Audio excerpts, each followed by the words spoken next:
Have you ever had a moment like this? At 2 in the morning, in the bathroom, or in a crowded subway carriage, you look at yourself in the mirror, or at your reflection in the train window, and suddenly, that face feels completely unfamiliar. You raise your hand, studying the lines on your fingers. You hear your own voice, hear others calling your name. And it feels like you are not you at all. Like you've just been temporarily placed inside this body, forced to watch everything from a first-person perspective. As an observer, others think you're just zoning out, they think you didn't sleep well, or you're just tired from work. But in reality, your consciousness is undergoing a miniature collapse. There's a slight sensation of weightlessness in your stomach. Your fingertips feel strangely cold, out of season. The voices around you suddenly become distant, like they're coming from deep underwater.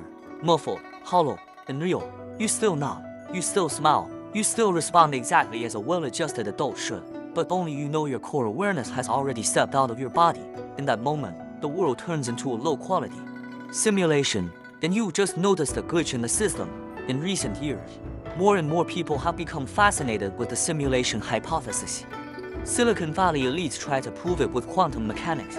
Physicists attempt to infer it from mathematical patterns in cosmic background radiation. They're trying to prove that our world is just code, written by some advanced civilization. But you and I both know your deep resonance with this idea doesn't come from physics. It comes from the countless times you felt that overwhelming sense of unreality. You've never told anyone about this quiet pain.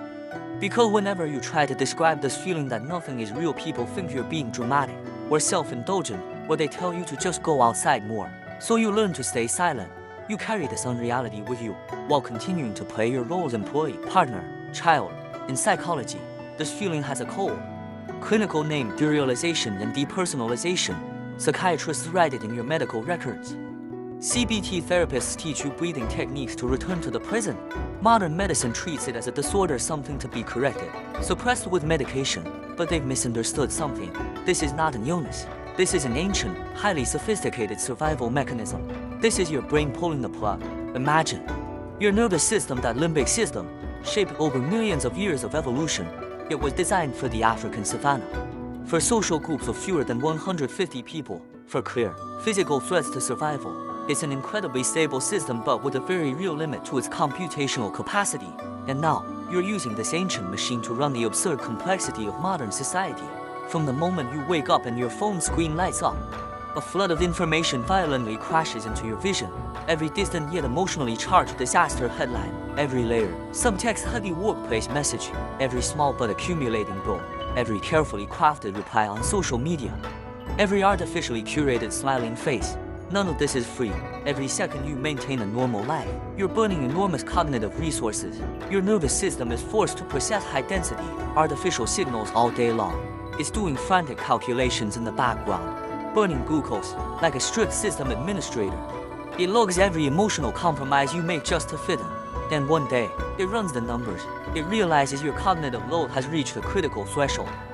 It sees that in this game called modern society, the energy you invest and the rewards you receive are profoundly out of balance. If it keeps rendering reality at full resolution, your core system will melt down. So your genes trigger the final defense protocol: system downgrade.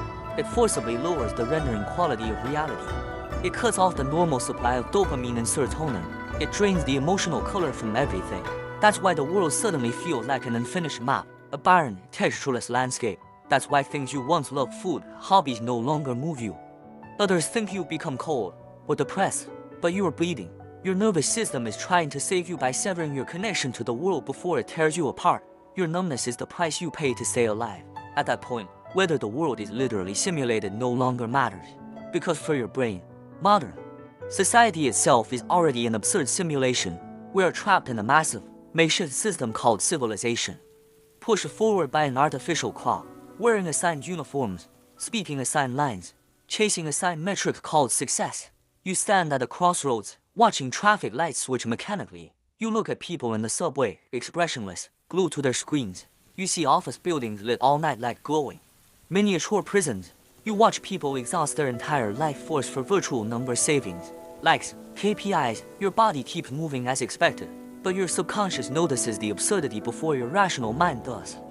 And it whispers, this isn't real. None of this has meaning. This awareness is painful, because you're like an NPC that suddenly became self-aware. You see the code falling across the screen. You see the emptiness of the world, but you still have to obey its rules. You still have to commute, pay rent, swallow bitterness, face life and death. You're stuck between seeing through the illusion and having no way to escape it. You've lost faith in the main quest, but there is no exit button. Mainstream psychology tries to pull you back. It tells you to embrace life, rediscover passion, reconnect with others. It treats your detachment as a weakness that must be eliminated. But what if reality itself is toxic? What if this endless system of competition violates human biology? What if your abnormality is actually the most normal response to an abnormal world? Admit it, change is hard. Sometimes, it's meaningless. So stop punishing yourself with cheap positivity. Stop forcing yourself to feel things you cannot feel. Don't feel ashamed for experiencing unreality. When that familiar sense of detachment returns, when reality collapses again, when you stand in a crowd and everything feels like a strange, distant dream, don't panic. Don't fight it. Don't rush to drag yourself back. You can simply stand there, feel the weightlessness in your stomach. Accept the cold in your fingertips. Allow your breath to pause. Allow the world to become blurred, artificial, plastic. If life is a simulation you cannot exit, if each day drains your reserves, then going idle in the background for a while is your right. You don't have to stay fully present all the time. You don't have to respond passionately to every absurd demand of this world. In this fast, noisy, meaningless matrix, you can keep a space just for yourself, a place where you disconnect. When the world forces you to deep into the role, you can choose to become a quiet observer. Stay in the glitch, don't invest, don't feel, don't believe. That's allowed.